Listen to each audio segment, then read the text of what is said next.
hubiese coincidido. Y saliéndonos un poco y ya pasando inmediatamente, nos den el respiro suficiente para seguir manteniendo esta línea, y la actividad es alta. O sea, sí. Bueno, pues nada, buenos días, os he dicho antes, y nada, encantado de estar aquí, y es la segunda vez que vengo, vine con las 13 rosas, y a mí me gusta mucho ir con las películas a este tipo de proyecciones porque tiene siempre el aliciente de que te enteras de verdad de lo que piensa la gente, vamos.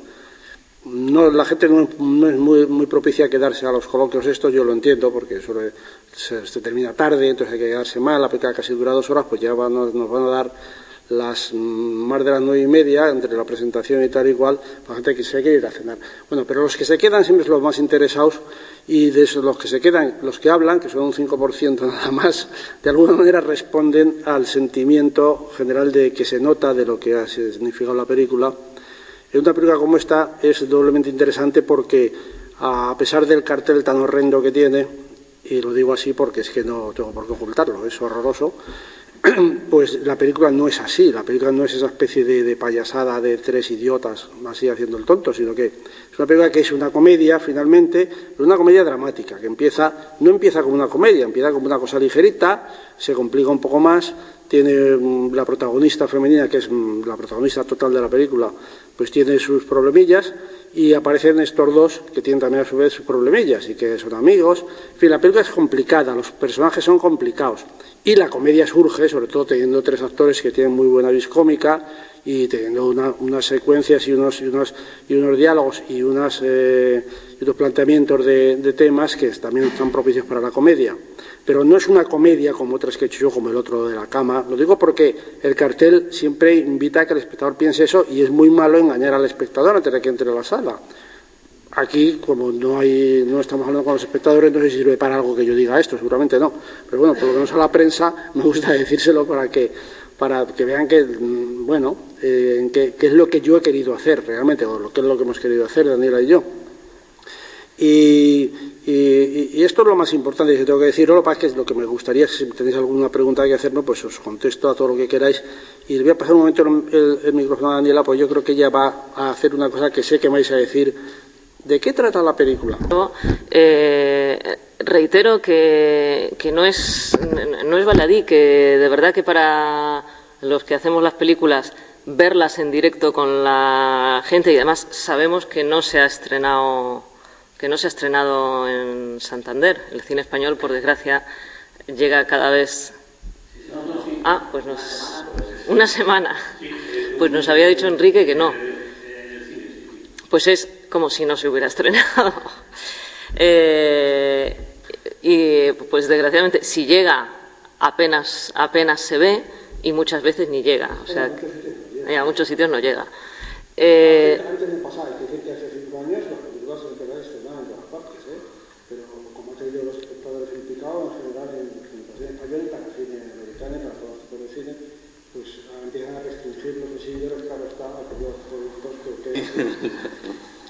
Y Emilio me decía que contara de qué trata la película. Pues la película trata de las expectativas y las fantasías que nos hacemos los humanos, y en este caso una mujer, sobre la sexualidad. O sea, la historia empieza con una niña que en una conversación infantil con compañeros de colegio oye hablar de esa cosa tan rara, siendo niña, tan misteriosa, que es el sexo.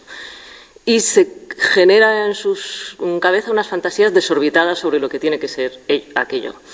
Y cuando llega a la edad adulta se encuentra con que la realidad está muy lejos de esta imagen que ella se hizo, que aquello tenía que ser como una montaña rusa. Y a partir de este momento, que es donde de verdad arranca la historia con nuestra protagonista adulta, lo que se va a ver metida es en la tensión entre un amor con un personaje, un antiguo compañero de la infancia, de ahí el comienzo por la infancia, en el que cree encontrar a la pareja perfecta, pero con el que el sexo no acaba de ser aquello que había soñado, y ella simplemente pues cree que sus fantasías eran infantiles y absurdas, y cree estar ya a gusto con su gran amor, cuando aparece el otro compañerito de la infancia y viene a trastocar su estabilidad, porque este sí la lleva a la montaña rusa. Pero este hombre con el que encuentra un sexo de pronto terriblemente satisfactorio es un tarado, es un anormal que solo le va a traer problemas. Y entonces es la historia de este triángulo de difícil equilibrio, donde lo que tiene de peculiar, siempre decían, frente a otras historias de triángulo, creemos nosotros, bueno, a ver, cuando uno hace una película no piensa exactamente en qué se distingue esta película de las demás. En realidad respondes a esta pregunta porque te la empiezan a hacer desde fuera. Uno hace una película porque quiere hacerla. Lo piensas a posteriori, pero a priori o a posteriori lo que tiene esta película es que está contada desde el punto de vista de la mujer, o sea, desde el punto de vista femenino. Ella es el eje del triángulo, su voz en off guía la historia, o sea, que son sus sentimientos y su afán de tenerlo todo, es decir, de no perder ninguna de las dos cosas que tiene y lo difícil que eso le resulta. Y yo creo que eso que además nos empeñamos en que la historia estuviera contada a través de ella y en que fuera una historia que hablase eso de la satisfacción o insatisfacción femenina. Y sí, bueno, el eje central de la acción, pero como los dos protagonistas masculinos van quedando retratados enseguida con mucha personalidad, hasta que hay un momento en que ellos también forman parte hay una serie de... Al principio solo vemos prácticamente lo que le va pasando a ella, pero enseguida vemos una historia paralela, no paralela, una historia a la vez que le sucede entre ellos dos, cómo afecta este jaleo con esta chica a su amistad, y naturalmente pues afecta muy mal. Como todos podéis imaginar, pues estas cosas no se suelen llevar bien. Entonces, un poco esta es la historia muy conocida. La gran novedad, como ha dicho Daniela muy bien, es precisamente que lo contempla desde el punto de vista de quien no se cuenta nunca, que es la chica que está en medio. Siempre se cuenta qué le pasa a fulano, qué le pasa a mengano, y hay una chica que es una especie de objeto de deseo con la cual suceden las cosas, pero que yo recuerde, hombre, seguro que alguna vez se ha hecho, pero vamos a decir que yo recuerde, no lo sé, pues cogerla a ella como la que va mirando en las dos direcciones, esto sí es novedoso. Y luego pues ratificar que efectivamente la película, a pesar de esto que hemos contado, que de una impresión de seriedad, pues está contada en torno de comedia, y que a medida que avanza la película cada vez se vuelve más comedia en lugar de volverse más dramática. Y al final se mezcla todo, comedia y drama, no digamos que llega a ser tragicomedia, pero en cierto modo sí, porque es verdad que la tragicomedia siempre tiene un punto de esperpéntico, ridículo, y existe también en la película, sobre todo en ellos dos, ¿no? Y bueno, pues nada más, yo si queréis preguntar alguna cosilla, pues aquí estamos. He hecho porque, bueno, primero porque la idea inicial fue suya, o sea que fíjate, está claro que no.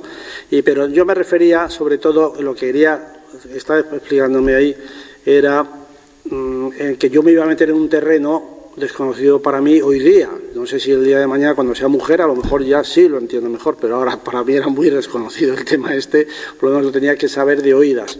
Entonces no quería meter la pata, no quería ir pisando charcos y me venía, bueno, era imprescindible que hubiera una mujer al lado. Pero en este caso, como la idea inicial también fue suya, pues todo surgió de una manera muy natural. Pero es cierto que yo solo esta película nunca lo hubiera escrito. Y seguramente la dirección ya es otra cosa, porque una vez si tú entiendes muy bien un guión lo puedes hacer, pero la escritura para mí hubiera sido imposible. Pues yo no lo sé. Vamos a ver, los espectadores han bajado en España, pero no han bajado en Alemania, ni en Francia, ni en ningún sitio. Esto es lo curioso realmente. Han bajado un poco, han bajado un poquito en Italia, han bajado un poquito tal. Entonces, ¿por qué han bajado de esa manera tan brutalmente en España, sobre todo en los últimos tiempos? Es que es salvaje, pero me contaba un distribuidor, por cierto, de aquí, Enrique González de Macho, que no sabía qué programar, ya no sabía ni qué poner, porque dice, es que entre semana de lunes a jueves los cines están vacíos.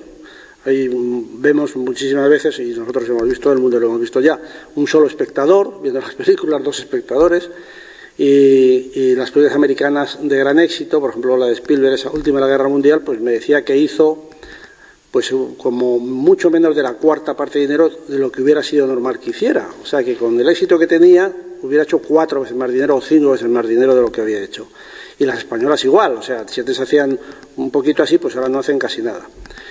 Esa es la dificultad también para que tengan más distribución, muchos cines se han cerrado, pero ¿por qué esa bajada de espectadores en España y en otros países no? Pues no lo sé. Una gran parte es la piratería, esto no cabe ninguna duda, aquí la piratería ha sido un campo libre, mucho más que en ningún país, salvo quizá China y Rusia, y a lo mejor Turquía, no lo sé, bueno, Turquía no me parece, pero había otro por ahí.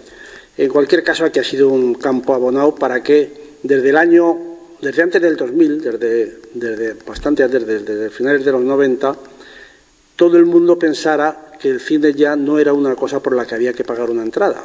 O se veía en televisión, lo cual no les apetecía verlo, o se veía en el momento que ellos querían, bajándolo de internet, lo cual sí que es muy divertido, una gran novedad, y esto hay que ver qué guay, ¿has visto la última de fulanito? Pues si la acaban de estrenar, pues yo ya la tengo, pues no sé qué.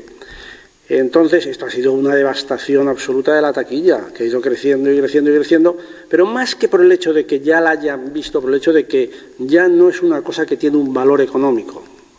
Ver una película ha perdido su significado económico, ha perdido el significado el sacar una entrada para ver un espectáculo, sentarse en una sala, puesto que esto ya es algo que tenemos ahí, de la misma manera que leo el periódico por las mañanas, luego por la tarde me veo una película que además suele ser o una serie, que es la última y que resulta que ni siquiera la han estrenado todavía aquí, y a lo mejor ya está en internet, ¿no? Esto ha sido terrorífico. Yo no soy un experto en cifras, pero yo sí, por ejemplo, me recuerdo cuando estrené mi película de mayor éxito, que es El otro lado de la cama. Esa película hizo a lo largo de muchos meses, porque estuvo muchísimo tiempo en taquilla, una cosa inusual para lo que ahora se lleva, pues desde junio hasta noviembre estuvo en Madrid, en los cines.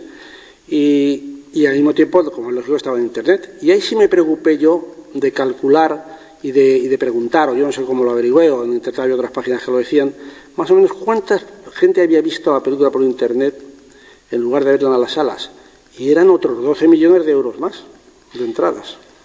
Es decir, que el 50% en aquella época, estoy hablando del año 2002, ya había visto la película, en la misma cantidad, el 100% de los espectadores de cine también existían en internet.